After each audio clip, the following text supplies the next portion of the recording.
Information has real-life consequences. When it's accurate, it can be a lifesaver, peacemaker. And when it's the opposite, catastrophe. That regime pledged to reveal and destroy all its weapons of mass destruction.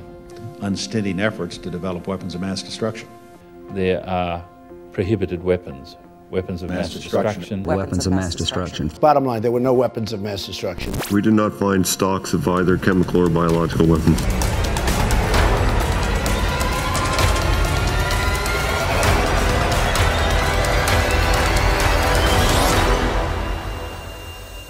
But it's not just political figures who bear the responsibility, because spreading deceptive information isn't something they can do alone. That's where collective mass media bias comes in. This is not a myth or conspiracy. American General David Petraeus even admitted, saying the Afghanistan invasion was mainly a war of perception conducted continuously using the news media. As a result, many mainstream media reporters jumped on the bandwagon, spreading baseless claims and choosing sensationalism over truthful reporting for complementary frontline access. Should they, use a Moab, the mother of all bombs, and a few daisy cutters, and, let's not just stop at a couple of cruise missiles. I've fallen almost in love with the F-18 Super Hornet because it's quite a versatile plane. If anyone questioned it, they were often shoved to the sidelines or lost their jobs. This isn't just history. We are seeing similar pattern right now in Israeli-Palestinian conflict. Babies. Their heads cut off. That's what they said. Do you care about the babies that were beheaded? No, the babies they were never beheaded. That was a made-up story. How do you know? True. It's show me the pictures now. If the international media is objective, it serves Hamas. If it just shows both sides, it serves Hamas. Reporters questioning the unverified claims are losing their jobs. The following monologue is something that I wrote, delivered, and recorded at The Hill. It was then censored, and I was then canceled and fired.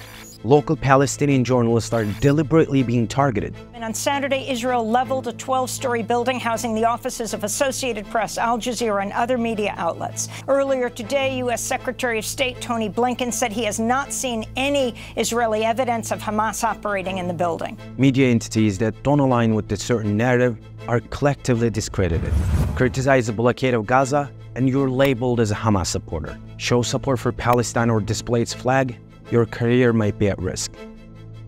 And while this goes on, certain mainstream media often looks other way when figures supporting Israel publicly call for an all-out war or complete eradication of Gaza on live TV without mentioning Palestinians even once. I don't think there's any way Israel can be expected to coexist or find some diplomatic off-ramp with these savages. And I'll say this to Prime Minister Netanyahu, finish them. Finish them. We're in a religious war here. I am with Israel. Do whatever the hell you have to do to defend yourself. Level the place. They have dealt with this literally for years, where they're constantly trying to kill Israelis. They need to eliminate them. Then they can figure out what to do with the land, and then figure out what to do with the land. But for Palestinians, this isn't new. It's been going on for a long time, and it's more than just Hamas' recent attack on Israel. As Maryam Barghouti, a Palestinian-American writer based in Ramallah, once pointed out, the mainstream media focus is always on Palestinian reaction, not on Israeli action. And it insinuates that Palestinians are on the offense when in fact they're on the defense. That is right. And the media often use softer words for Israel's harsh actions. It is always complicated when explaining Israelis illegally annexing Palestinian lands. It is tension when the Israeli military storms into a mosque and beats Palestinian worshippers inside. This was at the Damascus Gate into Jerusalem's Old City. Egypt blames heavy-handed Israeli pressure in Jerusalem for what it calls Palestinian retaliation. It is violent clashes if Palestinians defend themselves in the response. Tonight, a frenzy of violence at one of Jerusalem's holiest sites, threatening to ignite the region. The violence a grim start to Passover, the major Jewish holiday which will last for the next 8 days. Illegal settlements are neighborhoods, and that the West Bank is not occupied, but contested. Palestinians with Israeli citizenship are Israeli Arabs. It is terrorism when Palestinians throw Molotov cocktail at IDF soldiers. but dispute if Israeli settlers attack Palestinian farmers and confiscate their belongings. Palestinians never get killed. They simply die or receive bullets.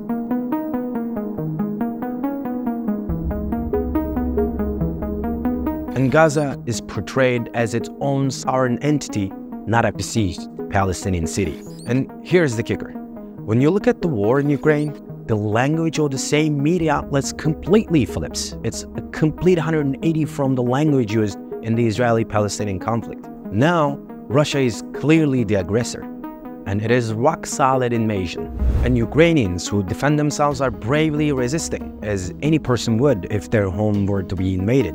It's a war crime when Russian planes bomb Ukrainian civilians. Crimea is an illegally annexed peninsula, not disputed. And when Russian civilians get killed by Ukrainians, well, it's a war Russia started. War crimes, targeted attacks on civilian infrastructure with a clear aim to cut off men, women, children of water, electricity and heating with the winter coming. These are acts of pure terror. This stark contrast in language is one of the key factors fueling the Israeli-Palestinian conflict for years. Because words do matter, especially when they're read by millions worldwide.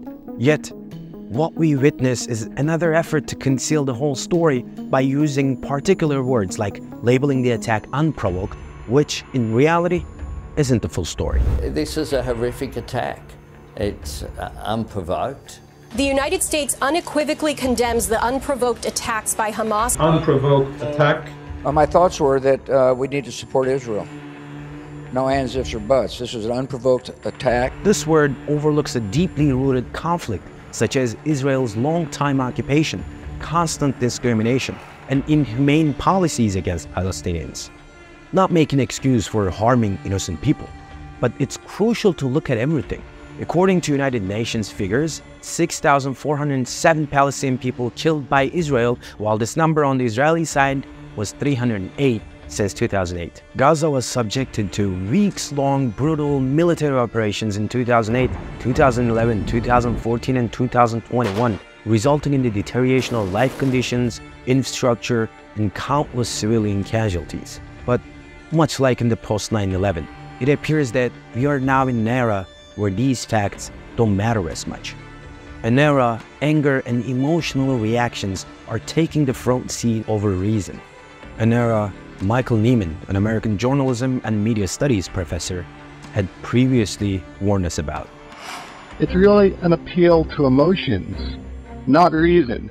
Because if we're operating with reason, if we're thinking about reason, and suddenly people have memory. Wait a second, right? This was about weapons of mass destruction, but immediate threat to the United States had nothing to do with liberating Iraq from Saddam Hussein that we supported up until, the first Gulf War. It's all an appeal to emotion. This is the language of fascism. Language that appeals to our emotions, as opposed to appealing to our reason. Our media is censored. Is the government censoring it? No. It's self-censorship.